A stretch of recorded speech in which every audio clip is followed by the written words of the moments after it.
moving too fast. Trying to make good on a hustle. Sometimes it get rough. Coming from where I'm from, times got hard. Yeah. Coming from where I'm from. Finally, an official assignment was an independent called Everything's Copestedic. Don't go look for it on the internet because they spell Copestedic wrong. So I don't know how to expect you to go find it. And if you do go find it somehow and you go on a website during the credits to say, let me see Everything's Copestedic at this website, you're not going to get nothing. Nothing going to come up. The website going to be under construction. You say, okay, well, who put this together? It's a theater company. Let's see what's going on with that. You won't find nothing. Bing can't help you. Google can't help you. MSN can't help you. And AOL can't help you. And guess what? Internet Explorer can't help you find Everything's Copestedic. And that's a shame because it sounds like I'm about to bash this film to death. But I'm not going to do that. I'm going to bash the film, but I'm not going to bash it to death. Let me just tell you the basic storyline. It starts in 1975. Now, the leading lady, I really dug her. She was real cool. Okay, so anyway, it starts out, this man and woman in 1975 are kind of going at it. You know, economy's hard. It's a struggle for the man. It's a struggle for a brother. And so she told him that he needs to go to his boss and ask for a raise. He needs to go to the man and say, give a brother a raise. I've been here for, you think I'm going to say like 10, 20 years, right? I've been giving 5 years of my life to this company. I was like, 5 years? And then she demanded he go and ask for a raise. So you didn't give him no alternative for when he got fired? Because this was 1975, and this is a black man going to his boss, demanding a raise, basically, or else, after 5 years of loyalty to this company. Okay, I know it sounds like I'm bashing the film. Ultimately, it was pretty good. What ends up happening is he concocts this scheme, and he pulls out one of his old school, come on, brothers, you all got this this back in the day buddy that you used to hang out with that y'all didn't get into nothing but trouble. So he calls his buddy, and they decided it would be a brilliant idea to rob the currency exchange. Let's go.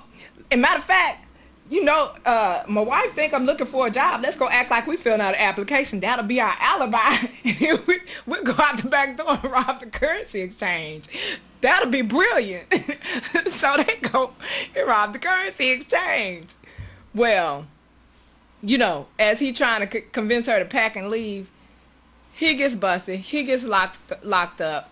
Now, that's probably a spoiler. But actually, if you watch everything unfold in this film, it is very good. It ends up being very good.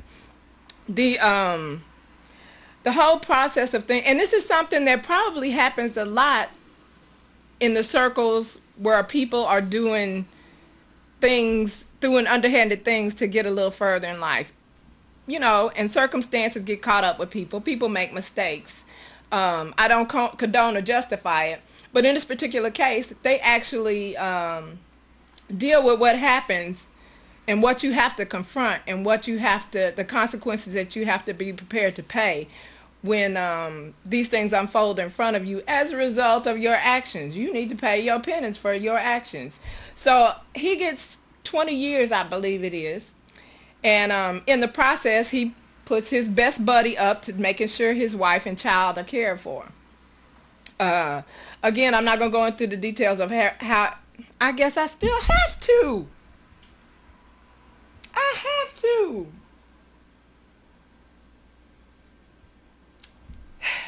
In the end, when the dude comes out of jail, his daughter is unfamiliar to him, so she's standoffish. He don't understand. He thinks everything should just snap back like it was 20 years ago. He thinks everything's just copacetic. And it just might not be after 20 years. Like he think, oh, what's this little album? Oh, you mean a CD? They not LPs no more, boo-boo. They're just not. So it's a lot of things that people have to deal with, and there are changes that happen, even though they have computers in prison. But there are some changes that happen while you're locked up that you have to confront coming out. And even though it's obvious, it reminds you that it's not an easy transition for people that have done time, not to mention people that have done time unjustly for something they didn't do, because a lot of brothers get locked up.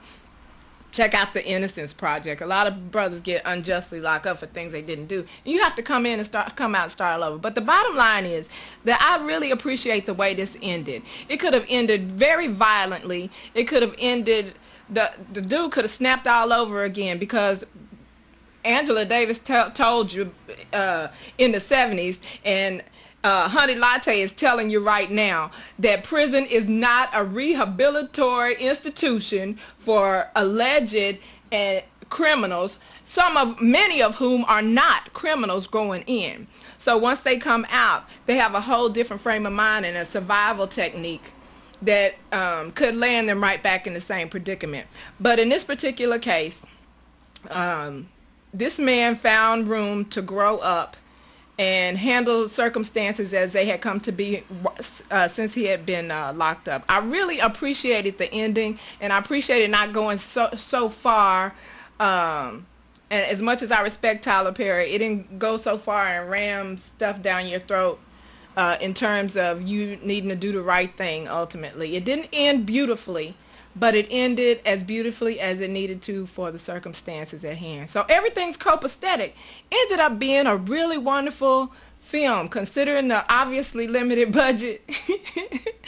It was cast decently, and it was well arranged and put together. I really recommend Everything's Copestedic. Good luck finding it, though.